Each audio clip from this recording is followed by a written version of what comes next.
Fuchka challenge. আমি কি ভাই দেখি 1 মিনিটে 1 মিনিটে না, আমারটাও তো পারবি। বন্ধুরা এখন বাজে 6:30 মতন বাজে। তো ব্লগটা এখন থেকে শুরু করছি। মায়াপুর গেছিলাম, সবাই মিলে দেখেছো তোমরা ব্লগটা। তো কালকে তো সঙ্গীতা ওরা চলে যাবে সবাই, তাই সঙ্গীতাকে নিয়ে একটু ঘুরে আসি, দেখি বাইরে এখানে কোথাও যাই, একটু ফুচকা টুচকা খেয়ে আসি। আর মা ওদিকে পিঠে বানাচ্ছে, চলো দেখাচ্ছি তোমাদের। এই দেখো সঙ্গীতাও রেডি হয়ে গেছে। সঙ্গীতা চ, মা দিদি ঘন্টি রইলো, মা হয়েছে যে পিঠে করবে সব বুঝে, আমরা এসে পিঠে খাবো, ভালো করে পিঠে করে। দেবাংশীর বাবা অম্বিকা কালনায় পিঠে পুলি উৎসবে গেছে, তাই মা দিদি আমাদের দুজনকে একা যেতে বারণ করছিল, তাই রাগ করেছিল। সঙ্গীতা চা ছবি তুলি, একজন তো আমাদের চেনে না সঙ্গীতা, বুঝেছি। দাদা দাদা থাকবি হয়েছে, হ্যাঁ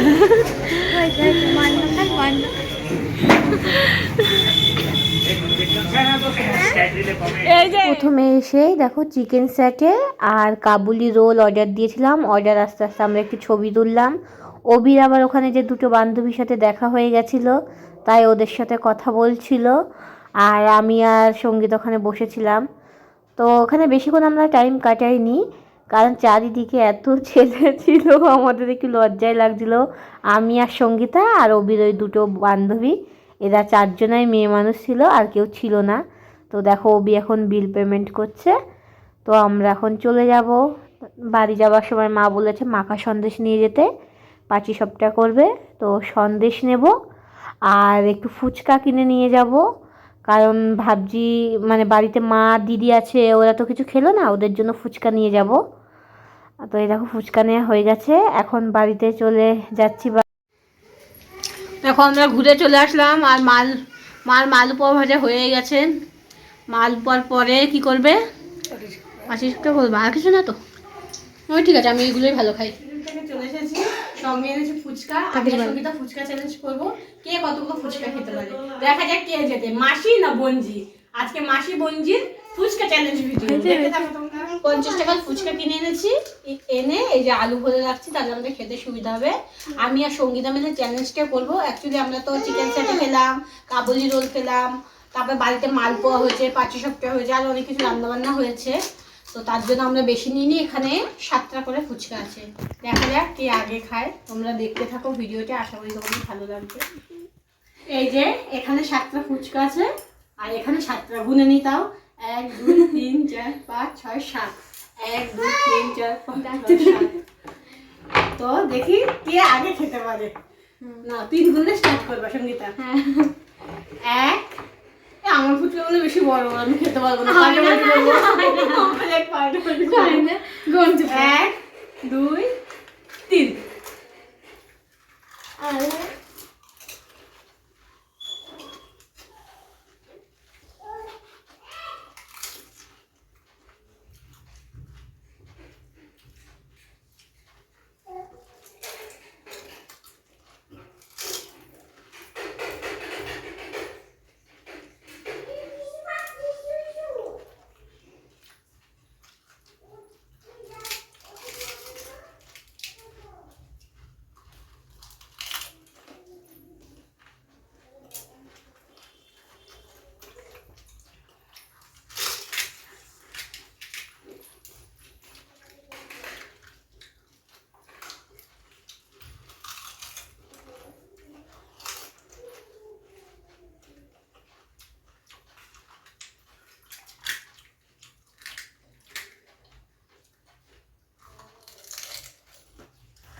হয়ে গেছে, জিতে গেছি আমি,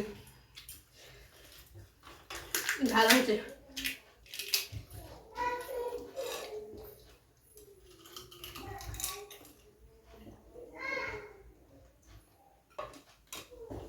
ফুচকা খেয়ে জল খেতে নেই, অম্বল হয়, তাও খেলাম, ঝাল লেগেছে তাই। আজকে কোনো প্রাইজ নেই, দেখান এমনি।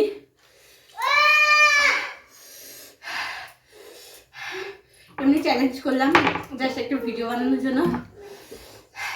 এরপর দেখি 500 টাকার মালপোয়া কে আগে খেতে পারে। ঠিক আছে, আজকে ফুড চ্যালেঞ্জ হবে শুধু। আবার একটু পরে দেখা হচ্ছে তোমাদের সাথে। দেখো ফুচকা খেয়ে চলে এসেছি রান্নাঘরে। মা হচ্ছে এখানে 500 পিঠা করছে সন্দেশ দিয়ে। দেখো তোমরা,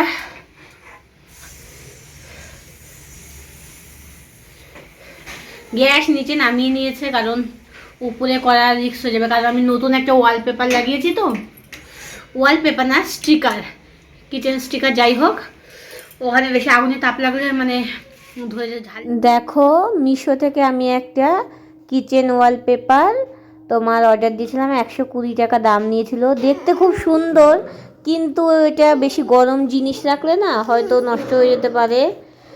দেখো মা কি সুন্দর পিঠে বানাচ্ছে, আমি ভয়েই বানাই না, যদি ভেঙে যায়। আমি পিঠে করতে চাই না, পিঠে যদি না তুলতে পারি এর জন্য। মা করছে, কি সুন্দর উঠে গেল, কাছ থেকে করি। সন্দেশ দেবাংশী খাইনি মা কি পিঠা? না মালপোয়া খেয়েছি। এর আগের বার তো ছোটবেলায় দেবাংশী 5,000 টাকা পিঠা খাচ্ছিল। আর এই দেখো এখানে মালপোয়া করেছে। এই ভিডিওটা দেখছো, এটা আগের বছর পৌষ পার্বণের সময় ভিডিওটা করা হয়েছিল। তখন আমি ইউটিউবে ভিডিও করতাম না, ইনস্টাগ্রামের জন্য একটা রিলস ভিডিও বানিয়েছিলাম। তো দেবাংশী দেখো একা একা একটা পিঠে হাতে নিয়ে পুরো পিঠেটা মাঝখান থেকে ভেঙে সন্দেশগুলো মানে খাচ্ছিল। তো স্মৃতি হিসাবে রেখে দিয়েছিলাম। তো এই বছর পৌষ পার্বণের পিঠের সময় চলেই আসলো, কাল বাদে পরশু। তো সেইটাই তোমাদের সঙ্গে ভিডিওটা শেয়ার করছি। বন্ধুরা ভেবেছিলাম আজকে মালপোয়া, আমরা মালপোয়া বলি, অনেকে আবার তেল পিঠেও বলে এটাকে। তো এটা দিয়ে একটা চ্যালেঞ্জিং ভিডিও বানাবো, কিন্তু আমার সাথে চ্যালেঞ্জ করার মতন কেউ নেই। এতগুলো পিঠে যদি আমরা খেতে পারতাম না, মানে কে কতগুলো খেতে পারে সেই এরকম একটা চ্যালেঞ্জ ভেবেছিলাম করবো, কিন্তু কেউ নেই চ্যালেঞ্জ ভেবেছিলাম। আমাদের পক্ষে সম্ভব হয়ে উঠছে না, আর সঙ্গীতা খায় না এই পিঠে। তো কাকে দিদিকে বললাম আমার সাথে চ্যালেঞ্জিং ভিডিও করতে, দিদিও বলছে করবে না। তো আমি তো একা একা চ্যালেঞ্জিং ভিডিও করতে পারি কর তুই 1 মিনিটে যতগুলো খেতে পারিস। না, আমি করবো না ওইভাবে ভিডিও। থাক তাহলে আজকাল এই ভিডিওটা করলাম না। বন্ধুরা আজকে একটু ফানি ফুড চ্যালেঞ্জিং ভিডিও করলাম, জানি না কেমন হয়েছে, তোমরা একটু জানিও। ব্লগটা আজকে এখানে শেষ করছি, সবাই ভালো থেকো। আজকে খুব মজা করলাম, একটু ফানি কিছু করার চেষ্টা করলাম। তোমাদের যদি ভালো লাগে অবশ্যই একটা লাইক দিয়ে দিও। বাই।